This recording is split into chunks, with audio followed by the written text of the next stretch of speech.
Okay, tell me if this sounds familiar. You open Instagram, you scroll past ads, influencers, and recommended posts you don't really care about. You close the app, then 5 minutes later, you come back. I've been in this cycle for years, but lately it's not just me. Something bigger is happening. Facebook is losing users, X is imploding, Instagram is trying to be TikTok, while TikTok is getting banned. And sure, social media has always been like that. Platforms rise and fall. But this isn't just one platform replacing another. The way we interact online is fundamentally shifting. And for the first time, it feels like we're watching the collapse of social media like we knew it.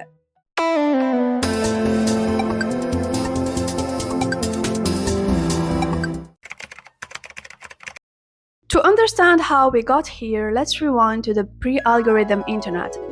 The era before engagement farming and ad-driven platforms. I was lucky enough to catch the tail end of it. I had blogs, forums, I was coding terrible HTML pages just for fun. The internet felt endless. Back then, if you had a niche interest, you didn't wait for an algorithm to serve it to you. You went out and found it. Wikipedia is the best thing ever. Anyone in the world can write anything they want about any subject. So you are getting the best possible information. Scholar Jose van Dijk called this the era of connectedness, where online spaces were built for self-expression, not profit. In those early days, platforms were not yet fully weaponized for data extraction. Van Dijk explains how ideology of openness was quickly co-opted by commercial logic, turning personal connections into marketable data points. Examples: LiveJournal was for diary-style blogging and communities. MySpace was a chaotic digital punk zine where you could customize everything. Tumblr in its heyday was the Wild West of fandom culture. Even Facebook in its earliest years was just a way to stay in touch with friends. On college campuses, it's called the Facebook trance. To everyone else, it's spending too much time in front of your computer, glued to a website called thefacebook.com. Consider the site the 21st century version of the old paper-bound yearbook.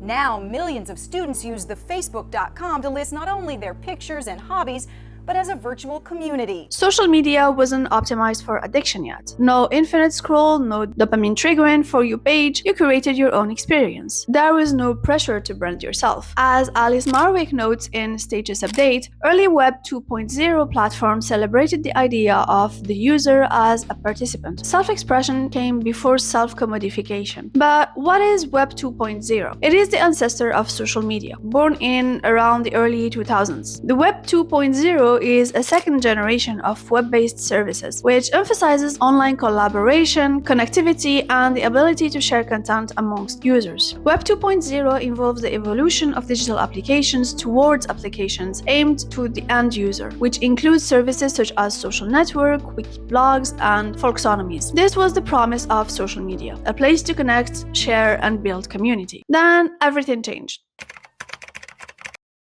In the early 2000s, social media was supposed to connect people. Platforms like Facebook, YouTube, or Twitter launched with utopian promises. Tim O'Reilly described the Web 2.0 as a space where users could harness collective intelligence. At first, it felt empowering. Social media was chronological, you saw content from people you followed in real time. That makes Instagram different than Daily Booth or other photo sharing websites is it's not necessarily about taking pictures of you, which you can take pictures of yourself, that's fine, but it's more about taking pictures of things. And then here's the feed, so you can follow people, so here's some of my friends' pictures. There's one from Catrific. Yeah, it's a fun little app. If you guys download it, it's for free. Alice Marwick's research described this as the age of micro-celebrity, where anyone could gain status by strategically self-presenting to a small audience. But then companies realized something. How do you make money on a free platform? Well, you sell people's attention. Facebook introduced targeted ads, YouTube launched monetization, Twitter gamified virality, and then they built the machine. Infinite scroll so you never stop, like buttons so you crave validation, and autoplay videos so you binge content. By 2018, it was clear we weren't customers, we were the product. The Cambridge Analytica scandal exposed how 87 million Facebook users had their data harvested for political manipulation. So Cambridge Analytica used the data that came from an academic at Cambridge University. This academic made an app. It was a personality quiz that he posted on Facebook. Anyone could download it and answer questions about themselves. In the back end, that app was actually taking personal data about those people who downloaded the app, and also data on all those people's friends. So 270,000 people downloaded the app, but all those people had friends on Facebook, which is why Cambridge Analytica, through this app, was able to get data on more than 50 million people. They used this understanding and the data that they collected from the app to inform the marketing that they did on behalf of the Donald Trump campaign. Meanwhile, platforms began to reward not the most thoughtful or creative content, but what could generate the most engagement, even if that meant outrage, misinformation, or hate. Van Dyck notes this shift as the transition from connectedness to connectivity, a commodified version of social interaction where value is measured in clicks, likes, and shares. At this point, social media wasn't about connection anymore, it was about exploitation.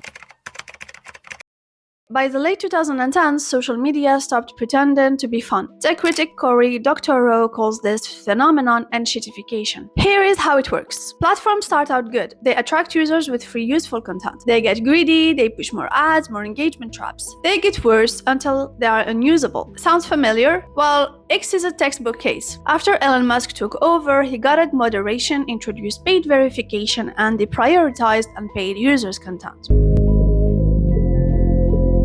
This is Elon Musk.